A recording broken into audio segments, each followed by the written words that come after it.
Hello दोस्तों, Pramit classes पर एक बार फिर से आपका स्वागत। और आज मैं आपको समझाने वाला हूं कारक के समान प्रतिफल। और पिछली वीडियो में मैंने आपको समझाया था कारक के बढ़ते प्रतिफल क्या है। तो आज हम कारक के प्रतिफल का दूसरा पहलू करेंगे, कारक के समान प्रतिफल।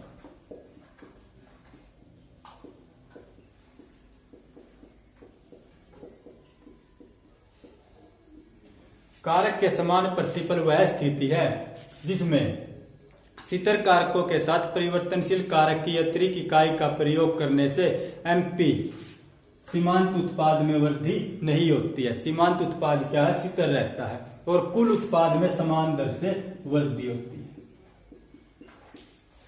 है। इसे हम आपको तालिका और रेखा चित्र के द्वारा बिल्कुल अच्छी तरह से समझाएंगे। उससे पहले मैं आपको फिर से कारक के बढ़ते प्रतिफल के बारे में थोड़ा बताता हूं। हम उत्पादन के दो कारक श्रम और भूमि ले लेते हैं।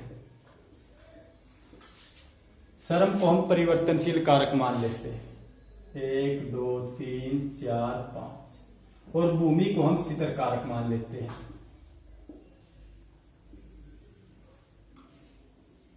और ये हमारा क्या है? टीपी। टीपी को मान लेते हैं हम 4, 10, 18, 28 और 40। तो सीमांत उत्पाद क्या होगा? परिवर्तनशील कारक की इकाई कम या अधिक करने से कुल उत्पाद में जो अंतर आता है वो क्या है? सीमांत उत्पाद। तो 4, 10 में से 4 जाएगा 6, 18 में से 10 जाएगा 8, 28 में से 18 जाएगा 10, 40 में से 28 जाएगा 12। तो ये क्या हमारा एमपी। तो यहां तक क्या है? पांचवी इकाई तक कुल उत्पाद बढ़ती दर पर बढ़ता। देखो 6, 8, 10, 12। अगर इसके बाद श्रम की इकाइयों को बढ़ा दिया जाता है,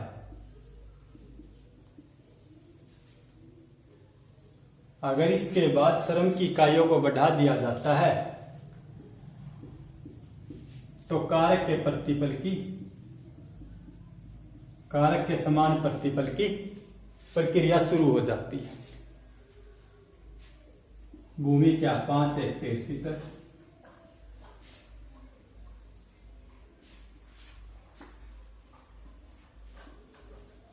इसको हम 5 हेक्टेयर शितर मान लेते हैं। और एक श्रमिक यहां पर काम करता है और एक यहां पर और एक यहां पर और एक यहां पर, एक उसके बीच में काम करता है। तो क्या हो गए? 5 श्रमिक हमारे पूरे हो गए। तो 5 श्रमिक के लिए भूमि कितनी? 5 हेक्टेयर। तो 5 एकम 5। तो प्रति श्रमिक कितनी भूमि? 1 हेक्टेयर। तो 1 हेक्टेयर भूमि पर एक श्रमिक काम करेगा। लेकिन 5 श्रमिकों का कुल उत्पाद कितना? 40। तो एक श्रमिक का कुल उत्पाद कितना होगा? 5 × 40 तो 8। तो एक श्रमिक कितना कुल उत्पादन प्राप्त करता है? 8। तो ये क्या है? एक श्रमिक का कुल उत्पाद। ये एक श्रमिक का, ये भी एक श्रमिक का, ये भी एक श्रमिक का, और ये भी एक श्रमिक का। ये क्या है? हमने इसको डिवाइड कर दिया एक एक श्रमिक में। अगर इसको जोड़े 8 × 8, 8 दूनी 16, 8 × 24, 8 × 32, 8 × 40। तो 5 श्रमिकों का कुल उत्पाद कितना हो जाता है? 40। लेकिन इसको हमने डिवाइड कर दिया। उसके बाद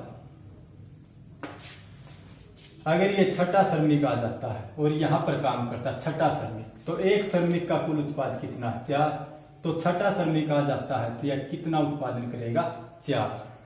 तो यहां पर 6 श्रमिकों का, एक श्रमिक 4 करेगा, लेकिन 6 श्रमिकों का कितना होगा? 8 और 4 12। तो इसमें 12 को ऐड करेंगे 52। तो 6 श्रमिकों का कुल उत्पाद कितना? 52। और एक श्रमिक के बढ़ने पर कुल उत्पादन कितना? 8 और 4 12। उसके बाद 7वां श्रमिक यहां पर काम करता है। मान लीजिए यहां पर काम करता 7वां श्रमिक। तो इसका भी कितना है? कुल उत्पाद 4। तो 7 श्रमिकों का कितना होगा? 12 ऐड करेंगे तो 4, 6, 64। और 8वां श्रमिक यहां पर काम करता है तो यह भी कितना करेगा? 4। तो 8 और 4 12। तो 8 श्रमिकों का कुल उत्पाद कितना होगा? 6, 76। और 9वां श्रमिक मान लीजिए यहां पर काम करता है तो 9वां श्रमिक भी कितना करेगा? 4।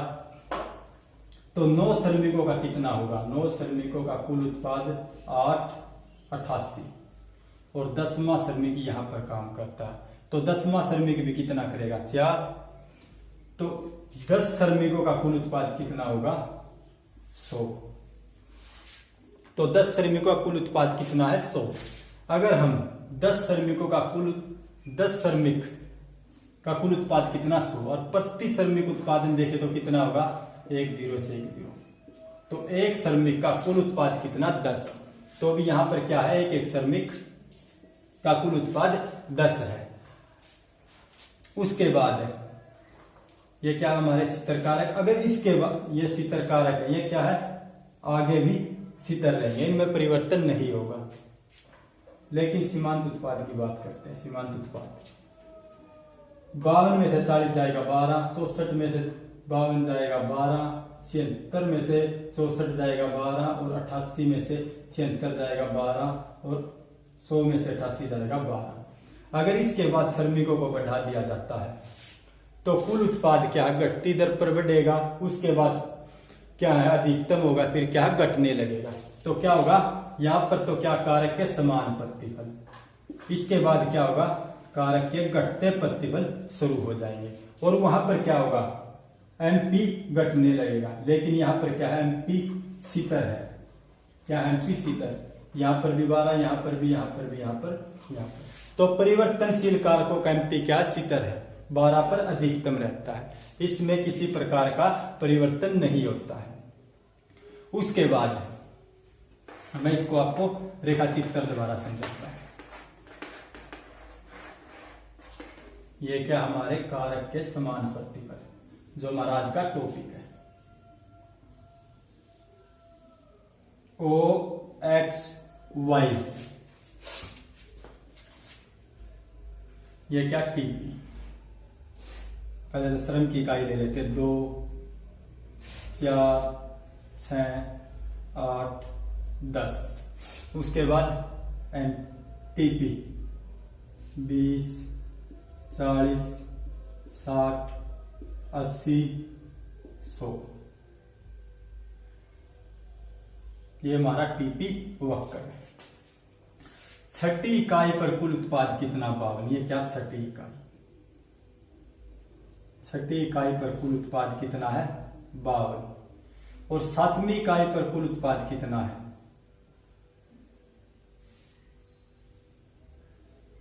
64। और 8वीं इकाई पर कुल उत्पाद कितना, यहां पर 76।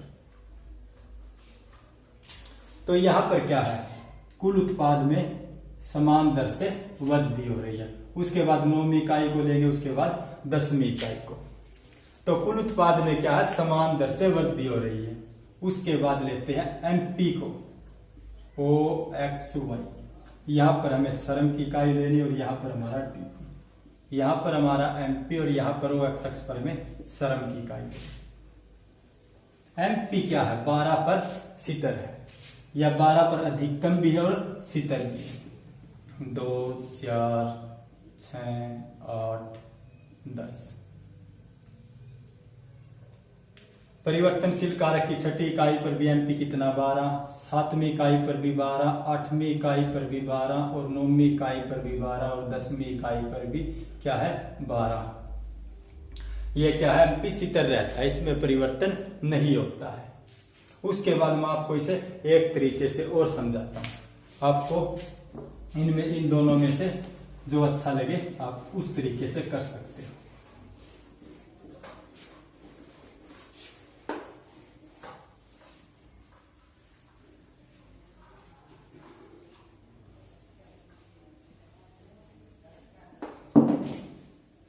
हमारे पास श्रम की इकाई है और भूमि की इकाई, ये क्या परिवर्तनशील और ये क्या है शीतर कारक। और टीपी को मान लेते हैं हम, मान लीजिए ये हमारे पास 5 हेक्टेयर भूमि है।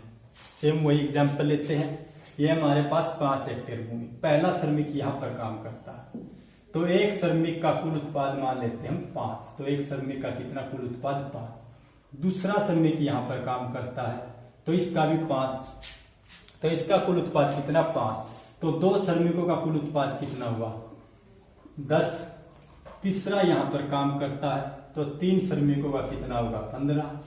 चौथा श्रमिक यहां पर काम करता है तो 4 श्रमिकों का कितना होगा 20, और 5वां इसके मध्य में काम करता है तो 5 श्रमिकों का कितना होगा 25। तो 5 श्रमिकों का कुल उत्पाद कितना 25। तो ऐसे में क्या कुल उत्पाद में समान दर से वृद्धि हो रही है। यहाँ पर 5 ऐड करेंगे 10, यहाँ पर 5 ऐड करेंगे 15, यहाँ पर 5 ऐड करेंगे 20, यहाँ पर 5 ऐड करेंगे 25। और एमपी क्या है 5 पर अधिकतम और सीतर है। 10 में से 5 जाएगा 5, 15 में से 10 5, 20 में से 15 5, 25 में से 5। तो यहाँ पर 5 श्रमिक 5 हेक्टेयर भूमि पर काम करते, 5 एकम 5, तो प्रति श्रमिक कितने 1 हेक्टेयर भूमि है। तो एक श्रमिक का कुल उत्पाद निकाले तो कितना होगा 25/5, तो 5 25। तो एक श्रमिक का कुल उत्पाद कितना है 5। तो टीपी क्या समान दर पर बढ़ता है और एमपी क्या है स्थिर रहता है कारक के समान प्रतिफल के अंतर्गत। उसके बाद मैं आपको एक और उदाहरण देता हूं। मान लीजिए आपके पास 5 सेब है, क्या है 5 एप्पल, और इसको हम स्थिर कारक मान लेते हैं 1 2 3 4 5। ये क्या 5 एप्पल आपके पास, और आपके पास 5 एप्पल है लेकिन आप अकेले हो। आप क्या हो अकेले। ये क्या है 1 2 3 4 5। ये क्या है 5 एप्पल। इसको हमने सितर मान लिया। इसको ना तो हम 6 7 8 कर सकते और ना ही कम 2 3 कर सकते। ये 5 क्या सितर है। जब आप अकेले हो तो 5 एप्पल, तो आप कितने टुकड़े करते हो इनके 4 टुकड़े। कितने टुकड़े करते हो 4। लेकिन अगर आपका दोस्त आ जाता है, इस एप्पल के आपने 4 टुकड़े कर दिए, लेकिन आपका दोस्त आ जाता है तो इसके भी 4 टुकड़े होंगे। तो आप जब 2 हो जाते हो तो ये क्या हमारी परिवर्तनशील इकाई मान ली हमने। यहां पर आपके दोस्त को हमने परिवर्तनशील इकाई मान लिया। तो आपका दोस्त आ जाता तो आप कितने हो जाते हो 1 और 1 2। तो आप टुकड़े कितने करेंगे 4 और 4 8। आपका तीसरा दोस्त और आ जाता है तो ये भी 4 टुकड़े करेगा, कितने हुए 12। चौथा दोस्त आ जाता है तो वो भी 4 टुकड़े करेगा, कितने हुए 16। 5वां दोस्त आ जाता है ये भी 4 टुकड़े करेगा, कितने हुए 20। तो टुकड़े क्या है समान दर से हो रहे हैं। जब आपके दोस्त जो परिवर्तनशील कारक है वो बढ़ते जाते तो परिवर्तनशील कारकों के बढ़ने पर टुकड़े क्या समान दर से होने लगते। तो सेम कंडीशन यहां पर है। जब परिवर्तनशील कारकों की इकाइयों को बढ़ा दिया जाता, श्रमिकों को बढ़ा दिया जाता, तो भूमि का अच्छा प्रयोग होने लगता है। और जब भूमि का अच्छा प्रयोग होता है तो उत्पादन क्या समान दर से बढ़ने लगता है। तो ये उत्पादन की क्या है यहां पर उत्पादन की अच्छी, यहां पर जो हमारा उत्पादन है अच्छी तरह से होने लगता है। उसके बाद इसे मैं आपको रेखा चित्र द्वारा समझाता हूं।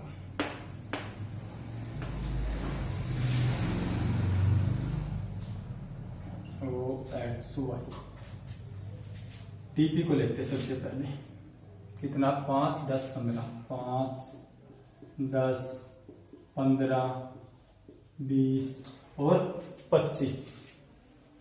कितना 1 2 3 4 5।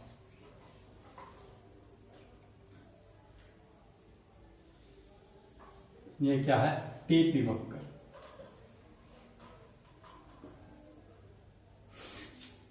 पांच श्रमिक का कुल उत्पाद कितना 25। तो एक श्रमिक का कितना है 5, 2 श्रमिक कितना 10, 3 श्रमिकों का कितना है 15, 4 श्रमिकों का कितना है 20। तो जैसे जैसे श्रम की अधिक इकाइयों का प्रयोग किया जाता है तो कुल उत्पाद क्या समान दर से बढ़ रहा है।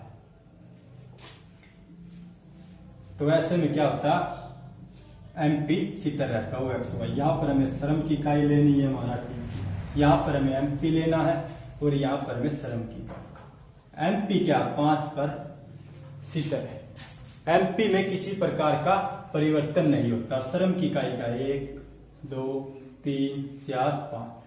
तो 1 से बढ़कर श्रम की इकाई 2 3 4 5 हो जाती है, लेकिन एमपी क्या 5 पर स्थिर रहता है। एमपी में किसी प्रकार का कोई परिवर्तन नहीं होता है।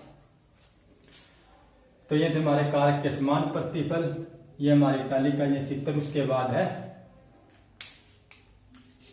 कारक के समान प्रतिफल के कारण। कारक के समान प्रतिफल के कारण, तो सबसे पहला कारण है शिखर कारकों का कुशलतम प्रयोग।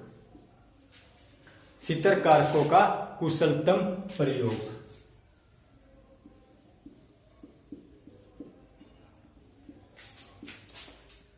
जब शिखर कार आरंभ में क्या है, शिखर कारकों का पूरा प्रयोग नहीं होगा। यहां पर क्या है, श्रम की कम इकाइयों के कारण परिवर्तन शिखर कारकों का पूरा प्रयोग नहीं हो पाता। लेकिन जैसे जैसे श्रम की इकाइयों को बढ़ा दिया जाता है तो शिखर कारकों का क्या है, अच्छे से प्रयोग होने लगता है। तो जब शिखर कारकों का अच्छे से प्रयोग होने लगता है तो कुल उत्पाद क्या है, समान दर पर बढ़ने लगता है। एमपी क्या है, स्थिर रहता है। उसके बाद है परिवर्तनशील कारक।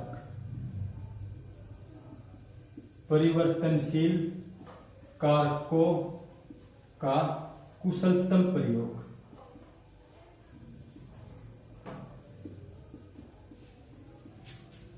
परिवर्तनशील कारकों का कुशलतम प्रयोग। जब शिखर कारकों के साथ परिवर्तनशील कारक की अधिक इकाइयों का प्रयोग किया जाता है तो ऐसे में क्या होता है, श्रम विभाजन।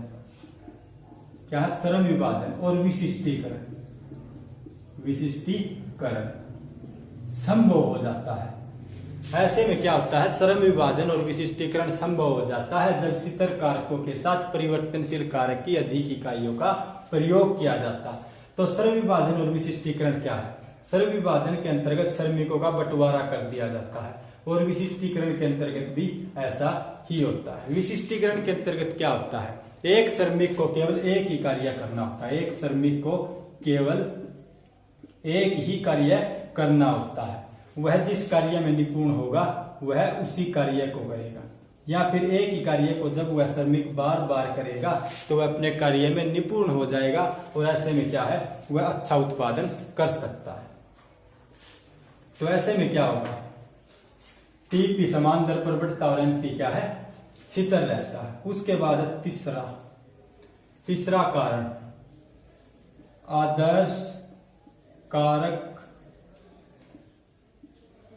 अनुपात। कारक के समान प्रतिफल का तीसरा कारण आदर्श कारक अनुपात। जब शिखर कारकों के साथ परिवर्तनशील कारकों की अतिरिक्त इकाई का प्रयोग किया जाता है तो ऐसे में क्या है, कारकों का एक अच्छे अनुपात में प्रयोग होने लगता है, एक आदर्श अनुपात में प्रयोग होने लगता है। और जब इनका अच्छे से प्रयोग होता है तो अच्छे से प्रयोग होने के कारण टीपी समान दर पर बढ़ता है और एमपी भी बढ़ता है। तो ये था आज का हमारा टॉपिक, कारक के समान प्रतिफल। श्रम की इकाइयां, उत्पादन के दो साधन लिए हमने, श्रम की इकाइयां और भूमि की इकाइयां। भूमि को हमने शिखर कारक माना, श्रम को हमने परिवर्तनशील। टीपी क्या समान दर से बढ़ रहा है, एमपी क्या स्थिर है।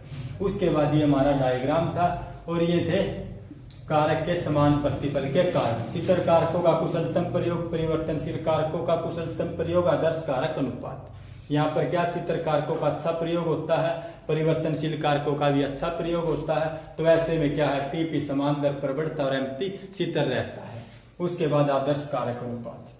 तो ये हमारा आज का टॉपिक था। आशा करता हूँ कि आपको वीडियो अच्छी तरह समझ आई होगी। अगर वीडियो समझ आई तो अपने दोस्तों के साथ शेयर करना, चैनल को सब्सक्राइब करना और वीडियो को लाइक करना। धन्यवाद।